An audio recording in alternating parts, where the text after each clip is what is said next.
We are seeing, we are hearing, and also we are certified. And today, AIM Agriculture has certified Penzi Farm as the Boer kings of Kenya. Those other things are stories. Forget about stories. Oh, this, oh, that, oh, that. It is a farm.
Welcome to Penzi Farm, home of pure genetics.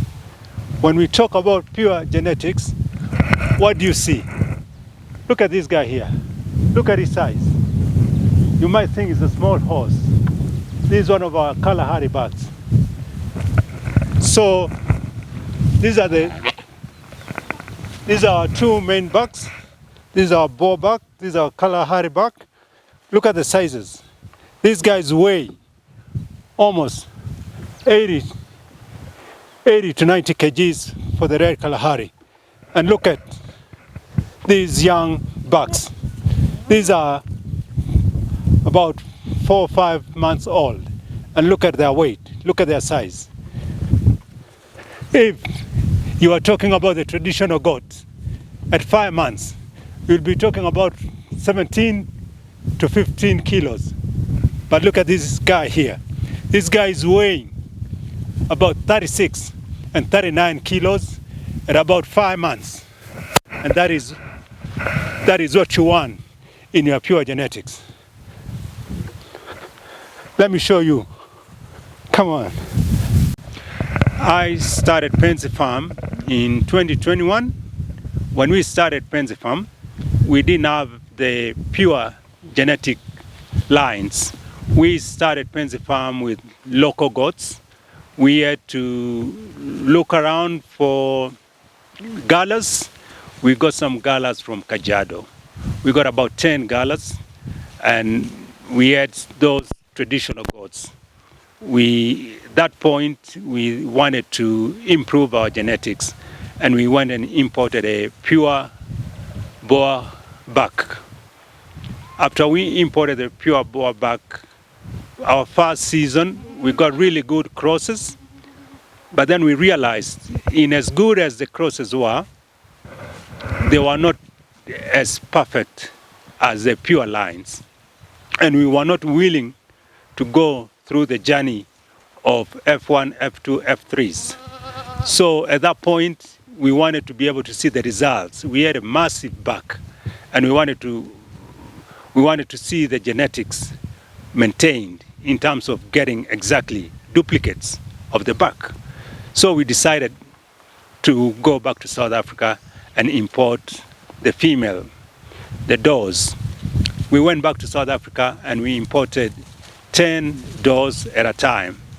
And that is how we started our pure lines of the Boer goats. We've been raising these Boer goats. We've been able to sell pure line bucks for the last 2 years. And as we're gonna show you guys later, you'll be able to see some of the bucks that we have.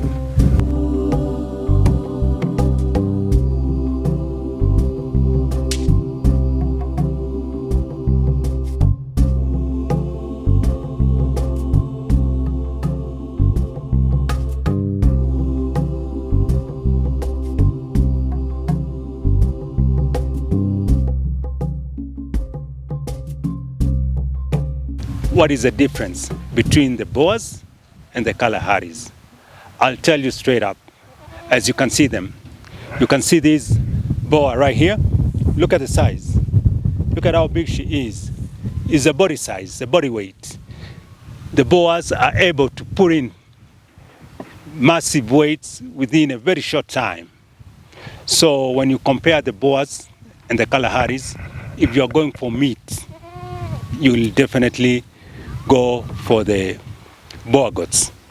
They are big, their meat is the best, very lean, very soft, and pretty much all you'll be looking for.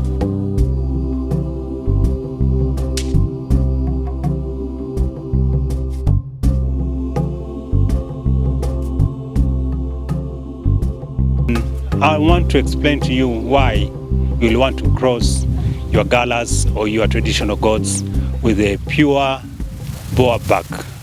I have 3 reasons for you. Number 1 is the weight. Quick weight gain. Number 2 is the short duration that you're gonna have to keep this animal in your farm. And what happens with the short duration? When you keep an animal for the shortest time in your farm, you are able to avoid risk, or you're able to manage risk. You get to feed them less, you get to vaccinate them less. Pretty much the level of handling is limited if you are able to process your animals within 3 months. And with our pure bucks, when you cross them with your goats, within about 3 months, you'll be able to hit the market with a very tender meat, unlike the traditional animals where you probably have to wait for 8 to 12 months to get that meat to the market. When you go to restaurants, you realize that people don't have 30 minutes to wait for you to get their steak out. People want to walk in, get seated. By the time they're finishing their drinks or probably their appetizers, they want their meat ready. And what you get from the meat when you cross your goats with a pure buck is a meat that is very tender, that takes a very short time to cook. It's very easy to spice, and it gives you exactly what you are looking for. Here we are right now. You see, these are the Boas. And the Boas, they originate from South Africa. Have you seen the Boas before in Kenya? Well, I've seen Boas. Myself, I've seen Boas. The only thing I could say is comparing those Boas and these Boas. I would say these are those Boas mostly I see on the internet in South Africa. Their body score is...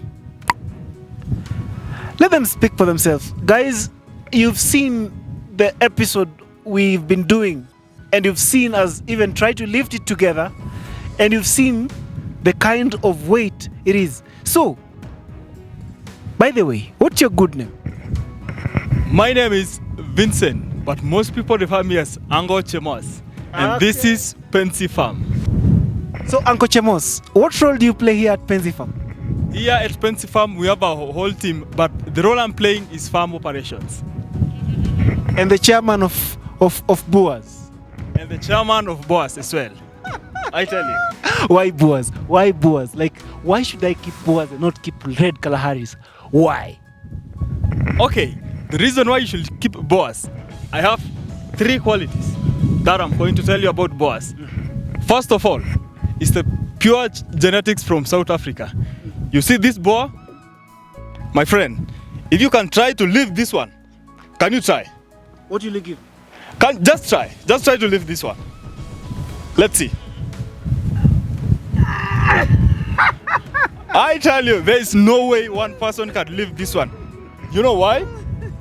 This one here is close to 1.5 years right now, but its weight ranges from 60 to 70. That's why you cannot lift him alone. Let me try again. You want to try? Yes. My friend. I'm going to try again. Okay, try it. And he's very docile. Yeah, very docile. I can try. No way. Unless I can assist you, we can lift it together. Let's go.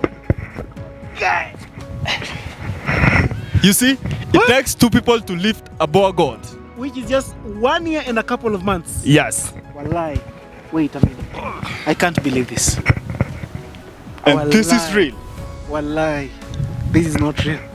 You have seen it for yourself. It's very real. Do you have a weighing scale here? Yeah, we have one. We're going to weigh this goat. Sure, we'll do it. Guys, this is tag number. This is tag number 2406. 2406. She is tag number 2406. We are going to weigh her at the end of this episode. She's very heavy. I can't lift her alone. He can't lift her alone.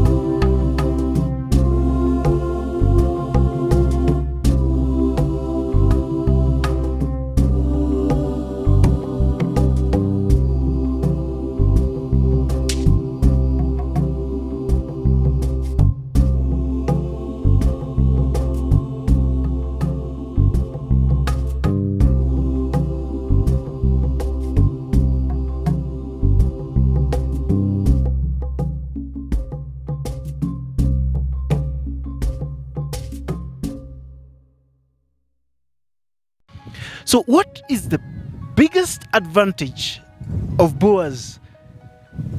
Maybe I could say, like this one, you've said the weight gain is good. What other advantage would you advise a farmer? Like, when you think about goat farming, think about Boer goats. Okay, I have 3 things. These are the reasons why you should. Have a seat, Uncle Chemos. Okay, thank you. So, I have 3 qualities why you should pick Boer goats. Yes. The first one is the conversion rate. So, in the layman's language, when we talk about the conversion rate, it's just the rate at which an animal can consume, let's say, maybe 4 kilos, 3 to 4 kilos of silage or any food. Yes. That conversion rate means how it will convert to the muscles and the meat, right? So when it comes to Boas, its conversion rate is very high. For example, this one, in just within a year, a Boer will weigh not less than 40 kilos within a year. So that means the conversion rate, just within a year, you'll have more than 50 kilos in Boer. More than 50 kilos. More than 50 kilos. You said we will weigh this one, right? Yes. At the end of this video, that's what we'll do. You'll confirm it for yourself. I don't want to say like stories or something, but you will confirm it for yourself. Guys, we are in the farm.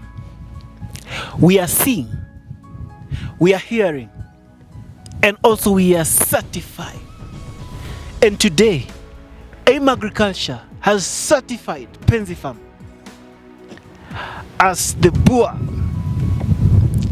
kings of Kenya. Those other things are stories. Forget about stories. Oh, this, oh, that, oh, that. It is a farm. It is a farm. It is Penzi Farm.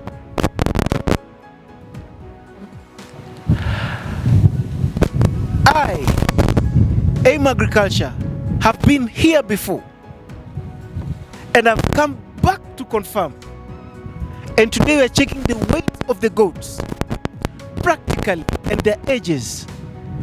What is the reason of you not coming to buy your buck or breeding buck from Penzi Farm? If you are looking for the right genetics, why go to South Africa and yet there's a South Africa of Kenya here?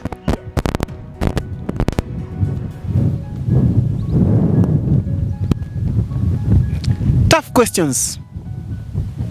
You go to South Africa, buy a goat or they buy for you a goat, then they buy for you a cow. Yet you'd have got the best just at home. Is it? Yes. I'm sure you got much experience in importation of these goats. If someone wants to get a goat imported for him or her, would you facilitate? Yeah, we also facilitate other farmers who want to import the female goats, because at the farm right now, we only sell the bucks. You also want females? Has?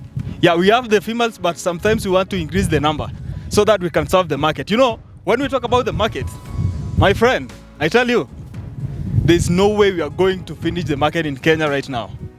No way. No way. No way.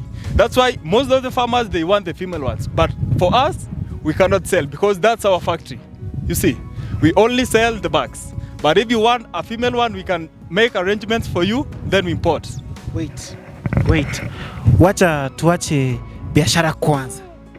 First, let's know and understand this animal well. We've talked about the animal having the ability to convert very fast, and in a layman's language you can say it's a high converter. High converter, yeah. What is another reason that you should convince someone to buy a Boer goat? Okay, earlier on I told you there are 3 qualities why you should pick the Boer goats, and we've talked about the high conversion rate. Second one is the twinning rates. Okay. Yeah, that's the second one. For the Boer goats, the primaries means the one they are giving birth for the first time. The rate of twinning might be around 50% or 60, but the subsequent one, the probability of its twinning, close to 1. It's almost 1. Almost 1. And that means that it's definite it's gonna give you a twin on good nutrition. Exactly. Mambo imechemka. It is not AIM who is talking. It is the Boer goat chairman, Uncle Chemos, talking. What is the third one? The third one is, we've talked about the genetics and the twinning.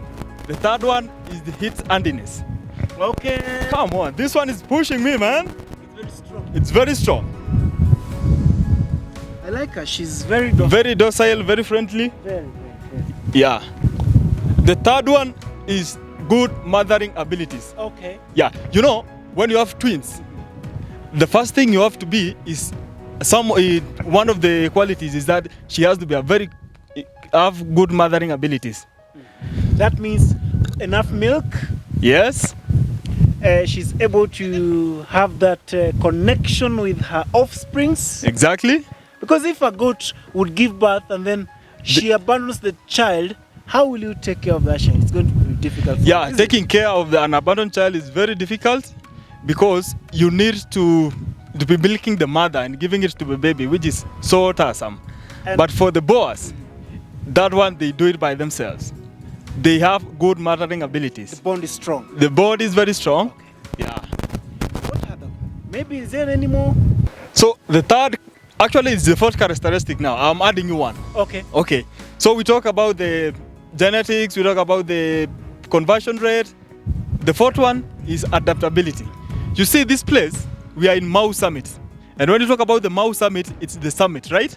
The summit means the top of the mountain. That means it's very cold. Very cold. Very cold. The temperatures here can range below up to 17 degrees. Really? At times. So for these Boer goats, they are very adaptive to this region. Because you can see, right there is Mau forest. Okay. That means this place is very cold, right? Yeah, sure. So they are very adaptive to this environment. But you can, as well as even in a desert, this animal can really adapt very well. Guys,